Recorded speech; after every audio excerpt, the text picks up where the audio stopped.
Kentucky Senator Rand Paul, one of the keynote speakers of last night's RNC, weighs in on Joe Biden's foreign policy record. One America's John Hines spoke with Paul and has more. Do you think that the American people were surprised to learn of former Vice President Biden's record in support of what you would call endless wars, sir? Yeah, and I think it's pretty important. And if you watch just some of the channels on television, you never hear about someone's record. And Joe Biden's record is very clear.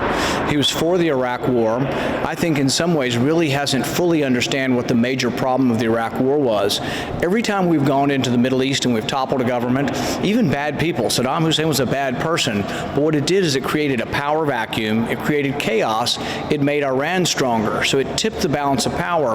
But in the chaos, terrorism arose. We had first a Sunni insurgency, thousands of our soldiers died, and then we got ISIS, all because there was no real government to have law and order.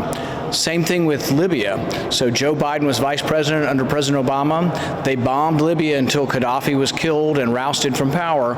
Gaddafi, like Hussein, was not a good person, and yet once he was gone, there was chaos. And now Libya is still a breeding ground for terrorism. And so we say we want to stop terrorism. Well, the first thing we have to understand to stop terrorism, President Trump understands, is you got to have stability. And just regime change or bombing countries until the government is gone isn't a real answer. In fact, it may be part of the cause of terrorism. Have you been surprised at all in the reaction to your speech last night, especially your relating to the audience, that anecdote about the president being involved with your missionary work? You know, I think it's important because public figures become sort of caricatures, and your enemies sort of define you as this, and people, want to paint Donald Trump with two horns on as this terrible person. And I knew him before he was elected, before he ran for president, and I asked him to help with a medical mission to Guatemala and then to Haiti, where we did cataract surgery, and he was very willing to help and to give. And I think it's true of a lot of people in our country who are successful. He's very successful. He's made a lot of money in his life, but I think he's also given back to the community. And I don't think that gets stated. Instead, the other side wants to paint a picture of him as a villain, and there's sort of this Trump derangement syndrome.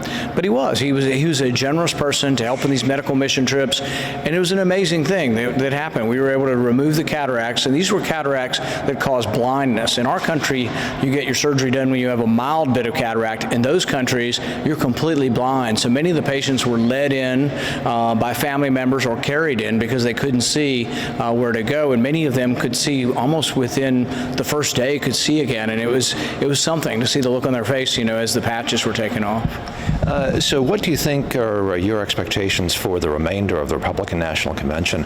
What does the president have to do to maybe get a bump out of this convention going into the opening weeks officially of the campaign, do you think? I think that the vignettes of ordinary people, there was the lobsterman that they showed last night talking about how the other side doesn't seem to care about his profession. I personally know someone who's a hairstylist in Bowling Green, Kentucky, and she says, I've been a Democrat my whole life, but the Democrats don't want to let me open my business. They don't understand what it means to employ people and to pay taxes and to be a productive member. I think there's a lot of that going on under the surface, and you wouldn't get that if you just, looked at the top level coming from television, because it's all about hatred from the left, basically. But there are a lot of ordinary people, and they're highlighting them in our convention, that just want to get back to work, that just want to be left alone from the government and to thrive in their own particular way. And there is a contrast between Democrats who are saying, Biden has said he'll come in immediately right now and shut everything completely down. That's what's already devastating our country, because there's a lot of shutdown now. If you shut down the country more, you'll have millions of more people unemployed. And I think that's a real distinction between President Trump, who cares about the small business person, and Joe Biden, who wants to shut them all down. Senator Rand Paul of Kentucky, thank you very much for talking to One American News. It's good to catch up with you, sir. Want to see more videos like this?